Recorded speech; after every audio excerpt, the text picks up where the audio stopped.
Hello, it's nice to be here. I'm Dr. Rebecca Reynolds. Welcome to a Reynolds Provisions publication, Accommodation and Modification in Education. Every good training or educational experience needs learning objectives that align with the material and the assessments to be complete. The learning objectives here define you as student. So, if we were to read this clearly, simply exchange the word student with your name or the word I. For example, the first objective could be read as, I will be able to define accommodation. With this as an objective, the student, meaning you, should expect this training to include material about accommodation. You can also expect to have an assessment at the end of the training that gives you an opportunity to define accommodation. Notice that each objective is written as a statement of fact that students, meaning you, will be able to do something when the training is complete. The wording and objectives, well, it's important. As a teacher yourself, think about how you will apply learning objectives into your own classroom. When writing your learning objectives for your lessons, be aware of where your current students are in their development and educational level. We can read learning objective 2 as, I will be able to define modification. If we read the third objective, we could say, I will be able to compare and contrast between modification and accommodation. Recognizing the differences between these two terms is a first step in knowing what changes your students need, whether it be the curriculum changed or something like sitting close to the teacher. It really can be that simple.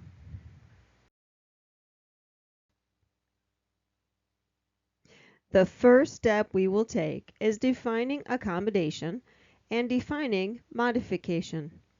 The next thing we will do is compare both terms. Once we have defined modification and accommodation and compared each term, we will assess your memory.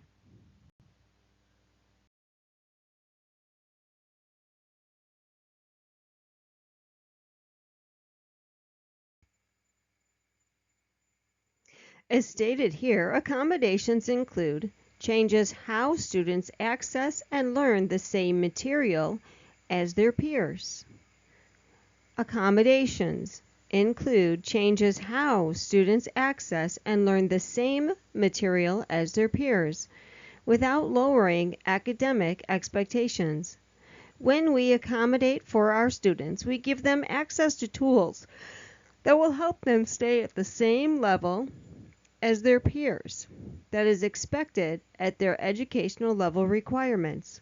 These tools can be someone to help them take notes, changes to their seating locations to help them see better or focus, use of sound blocking noises if noises are a distraction, or other ways to individually help each student meet their best educational challenges.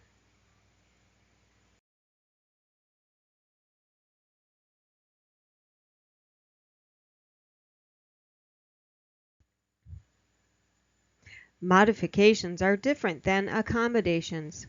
While accommodations do not change what curriculum is being taught or the lessons, but give students helpful ways to keep up with the curriculum. Modifications are changes made to the curriculum of what is being taught or what the child is expected to learn. Modifications can help educators make changes to what is being taught based on the individual needs of their students. A great example of modification can include the third item listed. For example, if you want to assess a student's retention of new information, but you have a student who becomes so anxious when testing that you want to find an alternative assessment format. An alternative assessment can include things such as creating a project, writing a paper, or holding a discussion with the educator about the topic.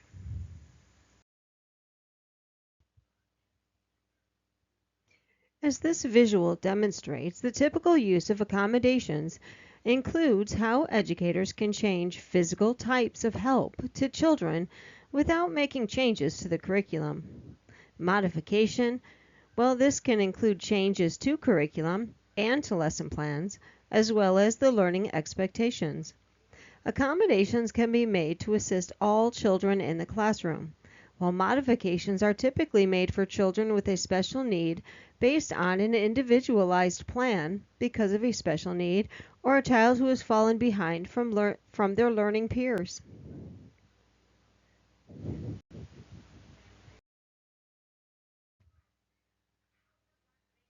Accommodations and modifications are wonderful ways to support our students.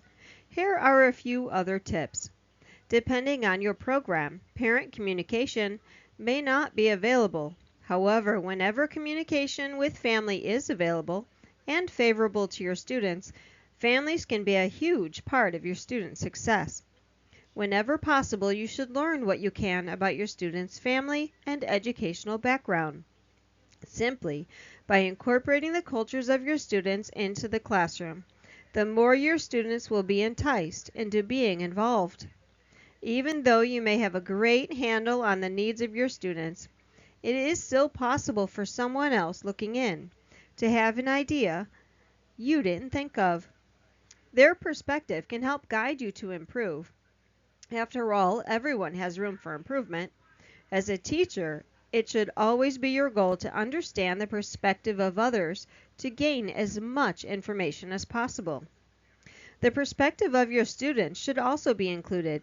Not a day goes by that I don't learn something new from a child. The innocence they provide gives wonderful guidance and can lead teachers to an understanding of what children need. A great way to gather the perspectives of others is to include each involved person in meetings. This should include parents whenever possible, all classroom staff, especially those who work one-on-one with the children.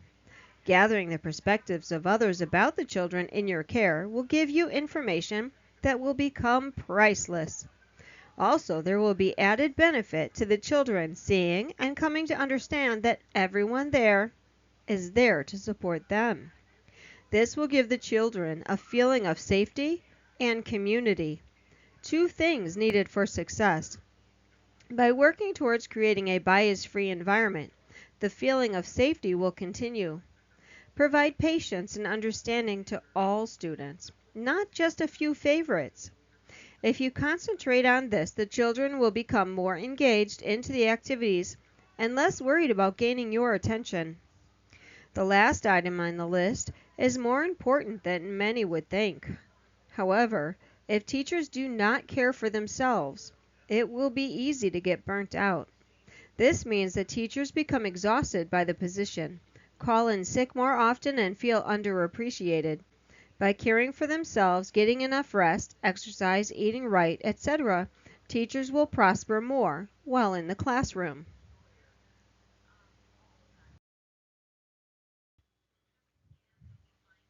When it comes down to answering the question, how can I best help my students? Think about these things: accommodation, modification, family support, communication, teamwork, self-care, and non-bias approaches, and observation and assessment.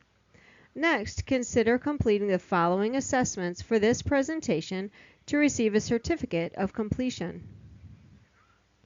Always remember, accommodation is the process educators use to assist any student with the goal of staying with the same curriculum or same level as their peers. When modification changes the curriculum or level used to assist a student who is struggling.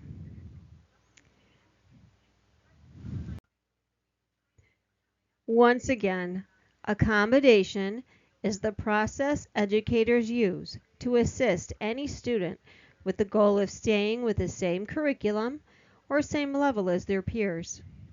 Modification, when a teacher modifies, the teacher changes the curriculum or level used to assist a student who is struggling.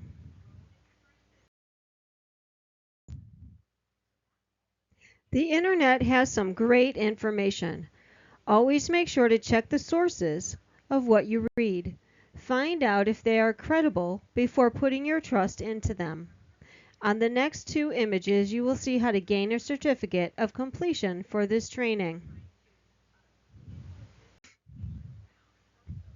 What you see here is an opportunity to receive a certificate.